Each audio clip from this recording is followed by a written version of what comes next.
Hello friends, today we are going to learn the second part of our second lesson of our political science subject. The as you know, our lesson name is the electoral process. चुनाव प्रक्रिया हमारे भारतवर्ष में कैसे होती है। First part में हमने democracy कैसे स्ट्रेंथन की जा सकती है और इलेक्शन का उसमें क्या रोल है ये पढ़ा, और इलेक्शन कंडक्ट करवाने के लिए जो ऑर्गेनाइजेशन रिस्पॉन्सिबल है वो है इलेक्शन कमीशन ऑफ इंडिया, तो उनका क्या रोल है वो देखा। तो अभी सेकंड पार्ट में हम प्रोसेस ऑफ इलेक्शन भारतवर्ष में कैसे होते हैं, कौन से प्रोसेस से हमें जाना पड़ता है और इलेक्शन कमीशन को कैसे काम करना पड़ता है ये हम देखेंगे। तो सबसे पहले what is the process of election. आपने भी बचपन से लेकर अभी तक कुछ इलेक्शंस देखे होंगे। अभी तक आपने पार्टिसिपेट तो नहीं किया होगा क्योंकि आपका हो सकता है एज उतना ना हो, लेकिन जैसे आप 18 एज के हो जाएंगे तो आपका वोटर लिस्ट में नाम आ जाएगा और आप अपने वोटिंग का अधिकार निभा सकते हैं। So what is the process of elections. सबसे पहले एस्टेब्लिशमेंट ऑफ कॉन्स्टिट्यूंसी। जो कॉन्स्टिट्यूंसी होता है मतलब हर एक जिले का एक कॉन्स्टिट्यूंसी वैसे माना जाता है, और हर एक जिले से एक प्रतिनिधि हम चुनाव प्रक्रिया से चुन के हम हमारे लोकसभा में भेजते हैं। तो वो कैसे एस्टेब्लिश होता है, कॉन्स्टिट्यूंसी कैसे तय होता है, ये एक प्रोसेस है और ये इलेक्शन कमीशन करता है। उसके बाद फाइनलाइजिंग वोटर लिस्ट। हम वोटर लिस्ट का जैसे कॉन्स्टिट्यूंसी ये हो जाता है, तय हो जाता है, तो वहां कितने वोटर्स है, वहां कितने लोग वोट डालने वाले 18 ईयर्स के अबाव स्त्री या पुरुष जितने भी है, और कितने लोगों की उसमें उस कॉन्स्टिट्यूशन में डेथ हुई है उनका भी नाम उस वोटर लिस्ट से हटाना पड़ता है। तो वोटर लिस्ट तैयार करना पड़ता है किसी भी चुनाव से पहले। तो ये एक प्रोसेस में आता है। Nomination of candidates and scrutiny of their nomination forms. फिर जैसे चुनाव डिक्लेयर होते, डेट डिक्लेयर होते, फिर कुछ दिन पहले नॉमिनेशन की प्रक्रिया शुरू होती है। हर एक पार्टी अपने अपने कैंडिडेट्स नॉमिनेट करती है, और जो एलिजिबल कैंडिडेट है वो जो इलेक्शन कमीशन का ऑफिस है वहां जाके अपने नॉमिनेशन फॉर्म भरते हैं। तो उसमें उनको सारी जानकारी देनी पड़ती है, अपने पूरा बायोडाटा जिसमें उनका नाम से लेके क्वालिफिकेशन से लेके उनका इनकम कितना है, उनकी प्रॉपर्टी कितनी है, सारी चीज़ें नॉमिनेशन में आती है। और उस नॉमिनेशन को जितने भी पार्टी के नॉमिनेशन आते हैं उसको स्क्रूटनाइज करना, मतलब वो सही भरा है कि नहीं, सही में उनको डिक्लेरेशन जो दिया है वो सही है या गलत है, वो सारा स्क्रूटनाइज एक इलेक्शन प्रोसेस का पार्ट है। तो ये इलेक्शन कमीशन को करना पड़ता है, उनके स्टाफ को करना पड़ता है। उसके बाद इलेक्शन कैंपेन चलाया जाता है, मतलब प्रचार। तो हर एक पार्टी को एक टाइम दिया जाएगा कि इस टाइम से लेके इस टाइम तक आप अपने इलेक्शन के अपने जो कैंडिडेट है उनके लिए आप प्रचार कर सकते हैं, कैंपेन चला सकते हैं। जो भी आपका एजेंडा है वो दुनिया के सामने आप रख सकते हैं और आप कैंपेन कर सकते हैं। उसके बाद एक्चुअल वोटिंग डेट होगा जिस दिन, उस दिन उनको बहुत सारी तामझाम करना पड़ता है इलेक्शन कमीशन को। जो भी मतलब हम आपने देखा होगा हमारे बहुत सारे टीचर्स, बहुत सारे गवर्नमेंट एम्प्लॉय उसमें इन्वॉल्व होते हैं। तो उनको पहले ट्रेनिंग दिया जाएगा कैसे free and fair election conduct करवाना है, कैसे वोटर लिस्ट कैसे प्रिपेयर करना है। उसके बाद जब वोटिंग डालने लोग आते हैं तो उनको कैसे बैलेट देना है, या जो भी उनको जानकारी देनी हो कैसे प्रदान करनी है। उसके बाद वहाँ लॉ एंड ऑर्डर मेंटेन होना चाहिए, इसलिए उनको कितना डिस्टेंस बूथ ये करना है, रखना है, और इलेक्शन के दौरान कैसे ट्रांसपेरेंसी होना चाहिए, ये सारी चीज़ें उनको सिखाई जाती है। तो एक्चुअली जब डेट होगा वोटिंग का उस दिन काफ़ी सारी चीज़ें करनी पड़ती है। तो वो भी एक प्रोसेस का एक हिस्सा है। उसके बाद काउंटिंग ऑफ वोट्स, जैसे इलेक्शन कंप्लीट हो जाएगा वोट काउंटिंग हो जाएंगे, मतलब एक दो दिन उसको टाइम लगता है वोट काउंट में, क्योंकि इंडिया में बहुत सारे कॉन्स्टिट्यूंसी है और वोटर्स काफ़ी ज़्यादा होने की वजह से उसमें काउंटिंग में टाइम लगता है, तो वो काउंटिंग ऑफ वोट्स में एक प्रोसेस है। उसके बाद रिजल्ट ऑफ इलेक्शन, फिर उसके बाद जैसे काउंटिंग कंप्लीट हो जाएगा रिजल्ट डिक्लेयर करना पड़ेगा। और उसके बाद resolution of disputes regarding election में कोई डिस्प्यूट हो, मतलब पार्टियों के बीच में या और कुछ लोगों के बीच में अगर कुछ डिस्प्यूट है या कुछ झगड़ा है तो उसको भी सॉल्व करना ये इलेक्शन प्रोसेस का एक पार्ट है। नाउ उसमें सबसे पहला जो है रिस्ट्रक्चरिंग ऑफ कॉन्स्टिट्यूंसी, पहला का ये कौन सा है, इलेक्शन प्रोसेस का पहला पार्ट कौन सा है, restructuring of the constituency. Constituency मतलब जो भी लोकसभा क्षेत्र है उसको रिस्ट्रक्चर करना। हो सकता है कुछ राज्य अगर नए बन गए, जैसे छत्तीसगढ़ बना या तेलंगाना बना, तो वहां के कॉन्स्टिट्यूशन को रिस्ट्रक्चर करना पड़ता है कि उनका एरिया कौन से स्टेट में गया है, उस हिसाब से उसको रिस्ट्रक्चर करके कॉन्स्टिट्यूशन को बनाना पड़ता है। तो ये करना बहुत जरूरी है। The total number of member in Lok Sabha is 543। हमारे लोकसभा में, हमारे संसद में, हमारे जो एमपीज है, एमपीज का मतलब मेंबर ऑफ पार्लियामेंट बोलते हैं, इसको हिंदी में हम खासदार बोलते हैं। तो वो टोटल कितने लोकसभा में 543। तो इसका मतलब क्या हुआ कि 543 हमारे कॉन्स्टिट्यूंसीज है। ठीक है। How are this members elected, ये मेंबर कैसे इलेक्ट होते हैं? Every members represent one constituency. हर एक मेंबर एक कॉन्स्टिट्यूंसी को या लोकसभा क्षेत्र को प्रतिनिधित्व करता है। और हर एक लोकसभा क्षेत्र को एक अगर माना जाए तो टोटल 543 मतलब 543 हमारे टोटल कॉन्स्टिट्यूंसीज है। ठीक है। It means there are 543 constituencies of Lok Sabha. Creating a constituency is the responsibility of the delimitation commission of election commission. ये कॉन्स्टिट्यूंसी बनाने का या किसी कॉन्स्टिट्यूशन को बर्खास्त करना, ये किसका काम है कि इलेक्शन कमीशन में एक और कमीशन है, उसको डिलिमिटेशन कमीशन बोलते हैं। तो ये उनका काम है। और the delimitation commission does not succumb to any pressure while restructuring the constituency. ये डिलिमिटेशन कमीशन किसी भी प्रेशर में नहीं काम करता है, किसी भी पॉलिटिकल प्रेशर में, किसी भी गवर्नमेंट के प्रेशर में काम नहीं करता है। और ये इंडिपेंडेंट बॉडी है, ऑटोनोमस बॉडी, इसलिए इसके ऊपर किसी का प्रेशर नहीं रहेगा और वो अपने तरीके से, कानून के तरीके से वो कॉन्स्टिट्यूशन को रिस्ट्रक्चर कर सकता है। तो टोटल कितने कॉन्स्टिट्यूंसी है इंडिया में? 543।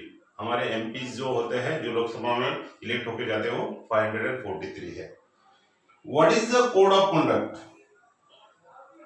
अभी जब इलेक्शन डिक्लेयर हो जाएगा तो कुछ दिन मतलब उसके मेन जब डेट होता है वोटिंग का, उसके कुछ दिन पहले कोड ऑफ कंडक्ट डिक्लेयर किया जाता है। कोड ऑफ कंडक्ट को हम क्या बोलेंगे, आचार संहिता भी बोल सकते हैं। तो आचार संहिता जब लागू होती है तो कुछ चीजों के ऊपर बंधन आ जाता है, रिस्ट्रिक्शन आ जाता है कि आप किसी को ये नहीं कर सकते, मतलब वोट डालने के लिए प्रेशर नहीं कर सकते, या किसी जाति के खिलाफ नहीं बोल सकते, या जाति के ऊपर वोट नहीं डाल सकते, या किसी को पैसा नहीं दे सकते। ये काफी सारी चीजें वो कोड ऑफ कंडक्ट में आती है। तो उसको कैसे हम मतलब मेंटेन कर सकते हैं, सबसे पहले कोड ऑफ कंडक्ट क्या होता है और उसको मेंटेन कैसे कर सकते हैं इलेक्शन कमीशन, वो देखते हैं। To ensure free and fair election in India, the election commission has adopted several measures. India में अगर free and fair election conduct करवाना है तो कुछ चीजें हमें अपनानी पड़ेगी। उसमें कोड ऑफ कंडक्ट एक बहुत बड़ा मतलब रोल अदा करता है। तो the code of conduct is one of the measures adopted by the election commission. Code of conduct ये अडॉप्ट किया है इलेक्शन कमीशन ने, ताकि कुछ रूल्स एंड रेगुलेशन सेट किए गए हैं और वो सभी के लिए लागू होते हैं। किसके लिए लागू होते हैं? वो गवर्नमेंट के लिए भी लागू होते हैं, कैंडिडेट के लिए भी लागू होते हैं, और जो वोट डालने वाले लोग हैं, जो हमारे मतदाता है, उनको भी वो लागू होते हैं। In the last few decades, the Election Commission has used its powers to control malpractices during elections. पिछले एक दशक में, एक दशक मतलब पिछले 10-12 मतलब 20 साल से भी आप बोल सकते हैं, इलेक्शन कमीशन इसके ऊपर काफी स्ट्रिक्ट है, कोई माल प्रैक्टिस नहीं होना चाहिए। जैसे वोट अगर कोई कैंडिडेट उनको वोट मिलने के लिए अगर पैसा दे रहा है तो वो कोड ऑफ कंडक्ट के खिलाफ है। अगर कोई जाति के ऊपर वोट मांग रहा है तो वो कोड ऑफ कंडक्ट के खिलाफ है। तो ये नहीं होना चाहिए, इसीलिए इलेक्शन कमीशन काफी स्ट्रिक्ट है आजकल। इसीलिए the code of conduct explain the rules that are to be followed by the government, political parties, voters before election and during elections. Election के पहले और इलेक्शन के दौरान कुछ rules and regulations election commission of India में set किए हैं। ये सभी के लिए लागू होता है, कोड ऑफ कंडक्ट में आते हैं। वो किसके लिए लागू होता है? गवर्नमेंट ऑफ इंडिया, उसके बाद कैंडिडेट किसी भी पार्टी का, भले वो किसी पार्टी का हो, अपक्ष हो, इंडिपेंडेंट हो, उनके लिए भी ये कोड ऑफ कंडक्ट लागू होता है। और जो वोटर्स है, जो मतदाता है, उनके लिए भी लागू होता है इलेक्शन के पहले कुछ दिन और इलेक्शन के दौरान। ठीक है। Even the government can not violet these rules. ये गवर्नमेंट या हमारी सरकार, जो अभी प्रेजेंट सरकार, वो भी ये रूल वायोलेट नहीं कर सकती। Due to the strict observance of the code of conduct in the last few elections, the common voters have become competent.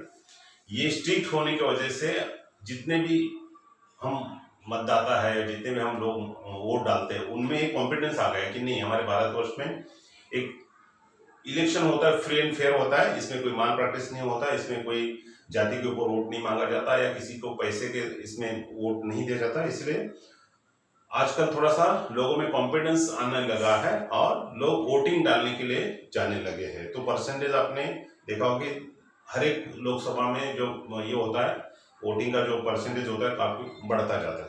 ठीक है। Now what are the challenges in conducting free and fair election? अभी election commission के सामने कुछ challenges है। Free and fair election करना है तो हमारा भारत देश बहुत बड़ा है, लोक संख्या भी ज्यादा है, तो इतना आसान नहीं है free and fair election conduct करवाना। तो इलेक्शन कमीशन के लिए कुछ चैलेंज क्रिएट होते हैं। वो क्या है? If we take into account the size of our country and the number of voters, conducting election becomes a truly challenging task. हमारे कंट्री का साइज और नंबर ऑफ वोटर्स देखते हुए हमारे कंट्री में election free and fair election करवाना ये बहुत ही बड़ा चैलेंजिंग टास्क है इलेक्शन कमीशन के लिए, और ये अभी तक बखूबी निभा है ऐसा लगता है।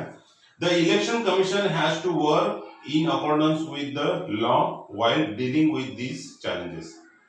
लॉ के साथ में ही उनको ये सारे चैलेंजेस डील करना है। कोई मतलब ऐसा नहीं कि लॉ छोड़ के अगर किसी ने कुछ गड़बड़ कर दिया तो उसको अपने हिसाब से डील नहीं कर सकते। वो लॉ के दायरे में जो आता है, उनको जो सजा है या जो पनिशमेंट देनी है, जो उनका डिस्क्वालिफिकेशन करना है कैंडिडेट का, वो इस हिसाब से करना है। And some of the challenges are mention below. क्या क्या चैलेंजेस आ सकते हैं? ठीक है। तो what are the challenges in conducting free and fair elections, that will see. First challenge is misuse of money takes place to a great extent during elections. पैसे की लेन देन होती है। देखा होगा आपने कि वोट डालने के लिए कैंडिडेट पैसा बांटते हैं, चोरी छुपे बांटते होंगे लेकिन बांटते हैं। ये एक चैलेंज है, अभी भी इलेक्शन कमीशन के सामने एक चैलेंज है। ये उतने पैमाने में कम नहीं हुआ है जितना होना चाहिए। सो the election commission has to take several measures to stop such a misuse of money. ये पैसा बांटने का जो या मनी का जो लेन देन होती है, ये कम होने के लिए काफी सारे मेजर्स, काफी सारे मतलब हर जगह पे मतलब निगरानी रखी जाती है। हर जगह पे चप्पे चप्पे पे पुलिस को बताया जाता है और कुछ जो गवर्नमेंट ऑफिशियल उनको नजर रखने के लिए बोला जाता है।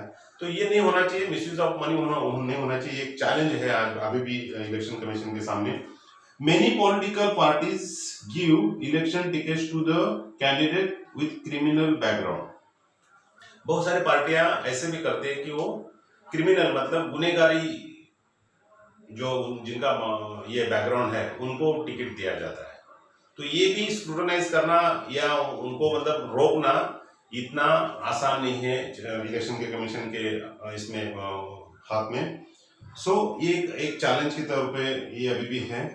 This result not only in decriminalization of politics, but the election commission also faces problems in ensuring that elections are conducted in free environment. ये सिर्फ अगर कोई गुनेगारी सब ये इसका बैकग्राउंड का अगर कोई आदमी पॉलिटिक्स में आता है तो पॉलिटिक्स भी हमारा स्पॉइल हो सकता है, या हमारा राजकारण है जो सरकार वो भी स्पॉइल हो सकती है। इसलिए ये चैलेंज है, ये मतलब उनके लिए भी एक धोखा है, हमारे सरकार के लिए भी धोखा है और हमारे जनता के लिए भी उसका धोखा हो सकता है। इसलिए ऐसी चीजें से मतलब परहेज रखना ही मतलब दूर रहना ही सही है। तो ये चैलेंज के तौर पे अभी भी मतलब फेस कर रहे election commission. Another major challenges is violation during election. The extent of violence has increased significantly during the election. All political parties should help the election commission to control this violation. Election के दौरान या campaign के दौरान दो पार्टियों के बीच में झगड़ा होना, आपस में मारपीट होना, या किसी दो गुटों के बीच में झगड़ा होना, या किसी दो धर्मों के बीच में झगड़ा होना, ये आपने इलेक्शन के दौरान ज्यादा होता हुआ देखा होगा। तो ये भी एक चैलेंज है कि इसको कैसे कंट्रोल किया जा सकता है, और सभी पार्टी को मतलब गुहार लगाई ये है कि ये नहीं होना चाहिए। अगर फ्री एंड फेयर इलेक्शन करना है तो ये सारी चीजें नहीं होनी चाहिए, ये यहां बोला गया है और एक चैलेंज के तौर पे इलेक्शन कमीशन के सामने है। To retain a continuing influence on politics, leaders give election tickets to their own relatives. This practice creates a family monopoly in politics. ये अभी भी आपने देखा होगा कि घरानेशाही चलती है। कुछ पार्टी के जो लीडर्स है पहले वो इलेक्शन लड़ते हैं, वो कुछ दिन कुछ टर्म्स कंप्लीट करने के बाद उनके लड़कों को, उनके रिश्तेदारी को, उनके मतलब जो भी मतलब ये है रिश्तेदारी में या रिलेटिव में उनको टिकट दिया जाता है। तो ये क्या होगा, मोनोपोली होगा, घरानेशाही होगी। तो कुछ सत्ता उन्हीं के सीमित रहेगी, डिसेंट्रलाइजेशन ऑफ पावर नहीं हो सकता। हमारा जो कॉन्स्टिट्यूशन का या हमारा संविधान का एक ऑब्जेक्टिव है कि डिसेंट्रलाइजेशन ऑफ पावर, तो ये नहीं होना चाहिए। और एक अभी भी एक चैलेंज बना है भारतवर्ष में, तो इसको हमें सॉल्व करना होगा। So what is the electrical reforms, हम इसमें बदलाव कैसे ला सकते हैं, ये सारी चीजें जो चैलेंजेस है ये तो है ही है। इसमें अगर मतलब ये करना है, सुधार लाना है, रिफॉर्म्स लाना है, तो हमें कुछ चीजें लॉ के तहत या एक्ट के तहत लानी पड़ेगी। जैसे 33% कुछ इंस्टीट्यूशन में रिजर्वेशन है इसके लिए, वुमेन्स के लिए, लेकिन वो अभी इलेक्शन में उसका ये नहीं हुआ है। मतलब लोकसभा में जो पार्टिसिपेशन होता है, हमारा रिप्रेजेंटेशन होता है, वो बिल अभी तक पास नहीं हुआ। तो ये होना चाहिए। तो कुछ रिफॉर्म्स ऐसे हैं जो हमारे इलेक्शन को और भी फेयर बना सकते हैं, फ्री एंड फेयर बना सकते हैं। So election is a continuous process, ये कंटिन्यूअस प्रोसेस है, हर 5 साल के बाद इलेक्शन होता रहता है, हर एक इसका, हर एक मतलब इंस्टीट्यूशन का। The future of democracy depends on election, हमारे डेमोक्रेसी का फ्यूचर या भवितव्य हमारे फ्री एंड फेयर इलेक्शन होगा या इलेक्शन के ऊपर ही डिपेंड करता है। So electoral process becomes reliable if election process gets improve. हमारा इलेक्टोरल प्रोसेस, हमारी चुनाव प्रक्रिया मतलब इफेक्टिव तभी हो सकती है जब हमारा इलेक्शन प्रोसेस सही हो, फ्री एंड फेयर हो। If election process get improve, some reforms are suggested below, what will be its effects according to you. आपको बताना है कि अगर मतलब हो गया तो उसका इफेक्ट्स हमारे इलेक्शन प्रोसेस के ऊपर या जो इलेक्टोरल प्रोसेस है उसके ऊपर क्या हो सकता है, कैसे हमारी लोकशाही या कैसे हमारा गणतंत्र या हमारी डेमोक्रेसी मजबूत हो सकती है, ये आपको इसके ऊपर थोड़ा सा सजेशन देना है। नाउ तो सबसे इलेक्टोरल प्रोसेस में पहला रिफॉर्म्स क्या होना चाहिए, to increase participation of women in the politics. राजकारण में या पॉलिटिक्स में अगर वुमेन्स का या स्त्री का पार्टिसिपेशन अगर बढ़ाना है, the political parties should give 50% candidature to women's candidates and try to ensure that they get elected. अगर इसमें मतलब रिफॉर्म लाना है या बदलाव लाना है तो 50% वुमेन्स को पॉलिटिक्स में भी मतलब पार्टिसिपेट करने का मौका देना चाहिए और वो इलेक्ट होके आना चाहिए। सिर्फ टिकट देके काम नहीं चलेगा, कि उनको जितवाने के लिए भी प्रोसेस हर एक पार्टी को करना चाहिए और ये रिफॉर्म्स होना जरूरी है। Political party should not give candidature to a candidate having criminal background. किसी भी पार्टी को जो गुनेगारी तत्वों से मतलब जिनका बैकग्राउंड गुनेगारी का है या गुंडागर्दी का है या कुछ उनके ऊपर केसेस है, ऐसे कैंडिडेट्स को टिकट नहीं देना चाहिए। ये पार्टी हर एक पार्टी को मतलब समझना है या सोचना है। They should strictly follow the decision given by courts in this respects. अगर किसी कैंडिडेट के ऊपर अगर कोई केस है तो कुछ केसेस में कोर्ट में भी वर्डिक्ट दिए हैं, निकाल दिए हैं कि ये इन्होंने ये क्राइम किया था या ये गुनाह किया था। तो ऐसे सिचुएशन में पार्टी को स्ट्रिक्ट मतलब फॉलो करना चाहिए कि ऐसे कैंडिडेट को हम टिकट नहीं देंगे ताकि हमारी पार्टी भी मतलब बदनाम हो जाएगी और उसका असर गवर्नमेंट में भी होगा। जब वो ऐसे लोग चुन के जब गवर्नमेंट में आएंगे तो उसका असर गवर्नमेंट के ऊपर उसके कामकाज के ऊपर भी हो सकता है। तो ये एक रिफॉर्म होना जरूरी है। Representation of peoples act should be amended so that candidates having criminal background would not be able to participate in elections। हमारे जो रिप्रेजेंटेशन ऑफ पीपल एक्ट्स ये हमारे कॉन्स्टिट्यूशन में लिखा है कि कैसे रिप्रेजेंटेशन होना चाहिए, तो उसमें अमेंडमेंट आना जरूरी है कि ऐसे लोगों को बिल्कुल टिकट नहीं देना चाहिए। ये अगर कॉन्स्टिट्यूशन में अगर लिखा जाए या अमेंडमेंट किया जाए या उसमें मतलब पास किया जाए, बिल पास किया जाए, तो आगे जाके ऐसे लोग हमारे मतलब पॉलिटिक्स में नहीं आ सकते और हमारा जो गवर्नमेंट है वो बिल्कुल ही मतलब अच्छा काम कर सकता है और लोगों का प्रोग्रेस हो सकता है। तो ये हो गया दूसरा पार्ट में हमने इलेक्शन प्रोसेस कैसे हम इंडिया में कंडक्ट करते हैं और उसका इलेक्शन कमीशन का उसमें क्या रोल है। तो थर्ड पार्ट में हम आप इस लेसन में देखे होंगे बहुत सारे ऐसे बॉक्स है, बॉक्सेस में आपको do you know, what is required, why is it so, ऐसे बहुत सारे आपको क्वेश्चंस किए गए और उसके नीचे कुछ लिखा है, तो आप उसको ध्यान से पढ़िए। हम थर्ड पार्ट में वो पढ़ेंगे और फिर कुछ एक्सरसाइज है वो भी हम कंप्लीट करेंगे, ठीक है। तो तब तक आप उसको पहले पढ़ लीजिए, जैसे please understand what is general election, what is mid term elections, what is by elections, ये आप थोड़ा सा पढ़िए। और बहुत सारे जैसे फर्स्ट इलेक्शन कब हुआ था, उसके बाद बैलेट के ऊपर कब तक मतलब इलेक्शन होता था, उसके बाद अभी वोटिंग ईवीएम मशीन है, ठीक है, तो वो कब से चालू हो गई, ये सारी चीजें हम जो बॉक्सेस में दिया है ये आपको एक्स्ट्रा जानकारी के लिए दिया है। तो इसके ऊपर हम तीसरे पार्ट में ये करेंगे, डिस्कस करेंगे और एक्सरसाइज भी हम कंप्लीट करेंगे, ठीक है।